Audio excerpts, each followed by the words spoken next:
घर आया था कंप्यूटर पे गेम्स खेलने के लिए। और आज शाम 5 बजे शॉन को अपने घर जाना था, लेकिन शाम होते ही मौसम खराब हो गया और धीमी धीमी बारिश शुरू हो गई। शॉन 2 घंटे से बारिश रुकने का इंतजार कर रहा है, लेकिन बारिश बंद ही नहीं हो रही।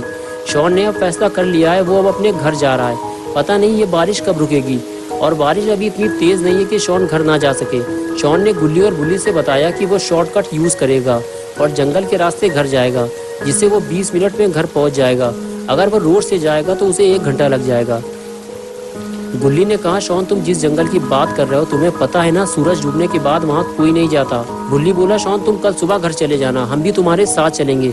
इतनी रात में जाना ठीक नहीं है। गुल्ली ने शॉन से बताया कि उस जंगल में ईविल नन का एक चर्च है। कहते हैं रात में वो नन उस चर्च में आती है। उसके हाथ में एक बड़ा सा हथौड़ा होता है, जिसे भी वो चर्च के आसपास देखती है उसे हथौड़े से मारती है। शॉन को लगा गुल्ली उसे डरा रहा है। शॉन ने गुल्ली से कहा, देखो गुल्ली, मुझे डराओ मत, मुझे पता है ईविल नन मर चुकी है और अब वो मेरा कुछ नहीं बिगाड़ सकती। ये कहकर शॉन स्कूटर पे बैठ गया। गुल्ली ने कहा, ठीक है, तुम्हें जाना हो तो जाओ, लेकिन रोड से जाना, जंगल से नहीं, और जाते जाते मेरा एक काम भी कर देना। शॉन ने कहा, ठीक है, मैं रोड से ही जाऊंगा, अब तुम काम बताओ अपना क्या करना है। गुल्ली ने कहा, तुम 2 मिनट यहीं रुको, मैं अभी आया।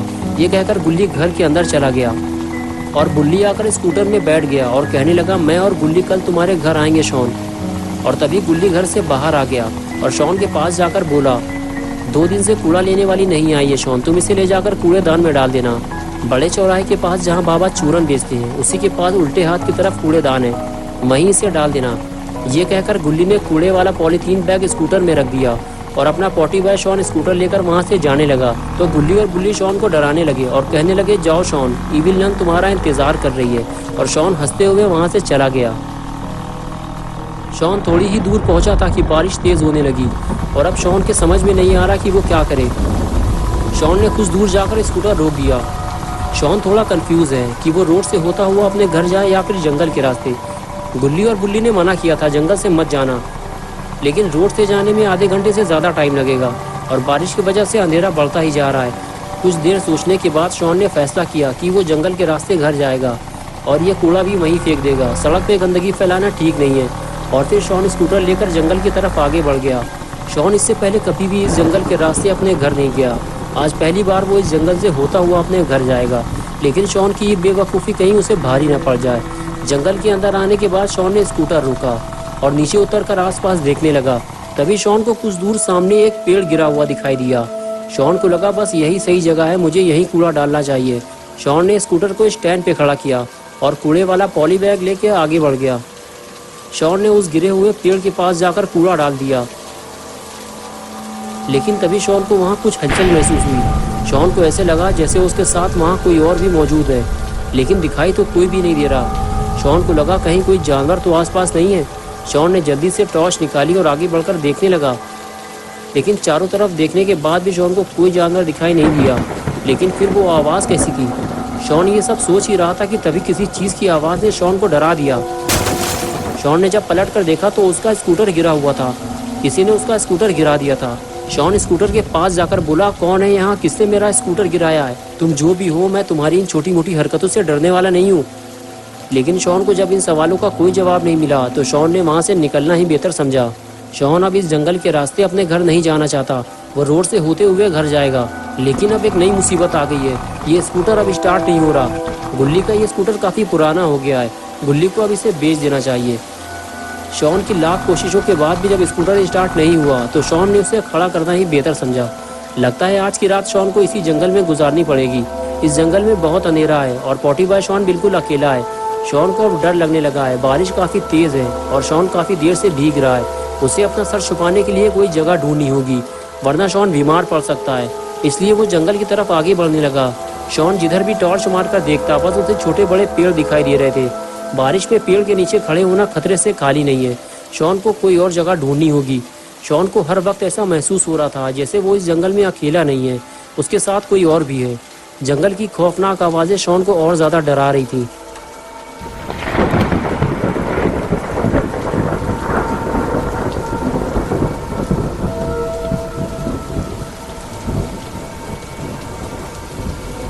कुछ दूर चलने के बाद आखिर शॉन को वो पुराना चर्च मिल गया जिसके बारे में गुल्ली ने शॉन को बताया था।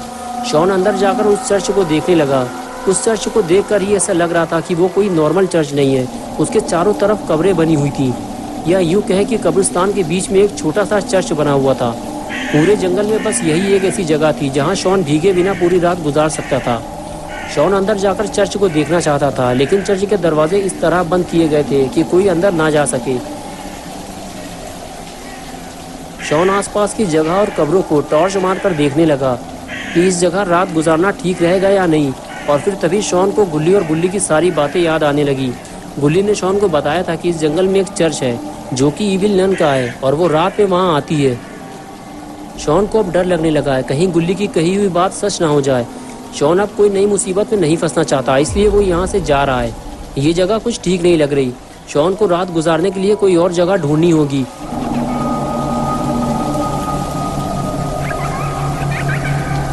इसलिए शॉन चर्च से बाहर आ गया।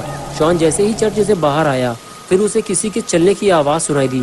शॉन को ऐसे लगा जैसे उसके सामने से अभी अभी कोई गुजरा हो। शॉन ने हर तरफ टॉर्च मारकर देखा, लेकिन उसे कोई नहीं दिखा। शॉन टॉर्च लेकर आगे बढ़ गया। कुछ दूर जाने के बाद शॉन को एक पुराना कुआं दिखाई दिया, जिसे सालों से किसी ने इस्तेमाल नहीं किया था। वो एक वीरान कुआं था। शॉन उस कुएं के करीब पहुंचकर उसे देखने लगा। पूरा कुआं काला पड़ चुका था और उसे देखकर ही डर लग रहा था।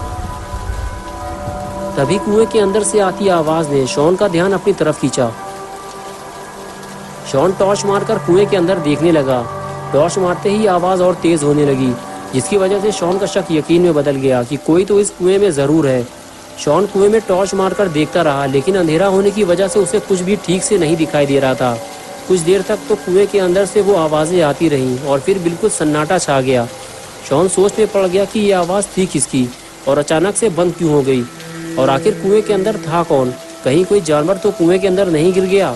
शॉन कुएं के अंदर जाकर देखेगा कि कुएं के अंदर था कौन। शॉन कुएं में लगी सीढ़ी के सहारे कुएं के अंदर उतरने लगा, लेकिन कुएं के अंदर जाना कहीं शॉन को भारी न पड़ जाए। शॉन जैसे जैसे नीचे उतरता जा रहा है, वैसे वैसे अंधेरा भी बढ़ता जा रहा है, और शॉन नहीं जानता कि ये कुआं कितना गहरा है। शॉन टॉर्च मारकर देखता है, लेकिन कोई फायदा नहीं। अंधेरे में शॉन को कुछ दिखाई नहीं दे रहा। शॉन को अभी और नीचे जाना होगा, लेकिन कुएं के ज़्यादा अंदर जाना शॉन के लिए खतरा बन सकता है। दम घुटने से शॉन की मौत भी हो सकती है। लेकिन ये क्या, सीढ़ी के कुछ स्टेप्स टूटे हुए हैं। अब शॉन और नीचे नहीं जा पाएगा। अगर शॉन ने ज़बरदस्ती नीचे उतरने की कोशिश की तो हो सकता है शॉन सीढ़ी से नीचे गिरकर कुएं में डूब जाए। कुछ देर रुकने के बाद शॉन ने कुएं से बाहर निकलना ही बेहतर समझा और वो सीढ़ी के सहारे बाहर निकलने लगा। शॉन कुएं के अंदर अकेला आया था, लेकिन कुएं से बाहर वो अकेला नहीं जाएगा। कोई और भी है जो शॉन के साथ साथ कुएं से बाहर निकलने वाला है।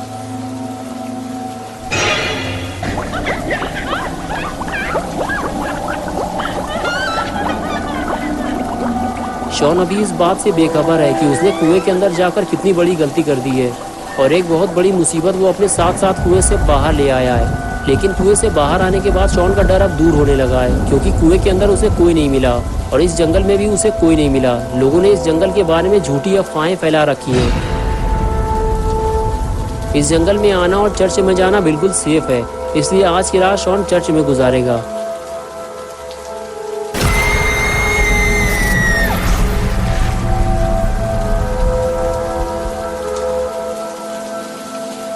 गुल्ली और बुल्ली ने जितनी भी बातें इस जंगल के बारे में शॉन को बताई थी, वो सब झूठ निकली, वरना इतनी तेज बारिश और गरजते हुए बादलों के बीच रात गुजार पाना शॉन के लिए बहुत मुश्किल हो जाता। शॉन काफ़ी थक चुका है और उसे नींद भी आ रही, लेकिन उसे समझ में नहीं आ रहा कि वो आराम कहाँ करे। चर्च के चारों तरफ तो कब्रिस्तान बना हुआ है और शॉन कब्रों के बीच आराम नहीं करना चाहता। कहीं किसी मुर्दे ने कब्र से बाहर निकलकर शॉन को पकड़ लिया तो क्या होगा। शॉन ने सोचा इससे तो बेहतर है कि वो चर्च की सीढ़ियों पर बैठकर आराम कर ले। फिर वो चर्च की तरफ आगे बढ़ गया और सीढ़ियों पर बैठकर आराम करने लगा। तभी शॉन को नींद आ गई और वो सो गया।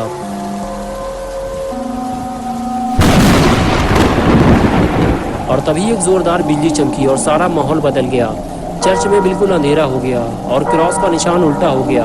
लगता है इविल नन के आने का वक्त हो गया है, लेकिन अपना पॉटी बॉय शॉन गलत वक्त पर सो गया है। तो दोस्तों, क्या होगा जब इविल नन शॉन को चर्च की सीढ़ियों पर सोता हुआ देखेगी, ये हम देखेंगे पार्ट 2 में 17 मई को संडे सुबह 8 बजे। दोस्तों, अगर आप पार्ट 2 देखना चाहते हैं तो इस वीडियो को लाइक करें, चैनल को सब्सक्राइब करना और बेल आइकॉन प्रेस करके ऑल नोटिफिकेशन ऑन करना ना भूलें।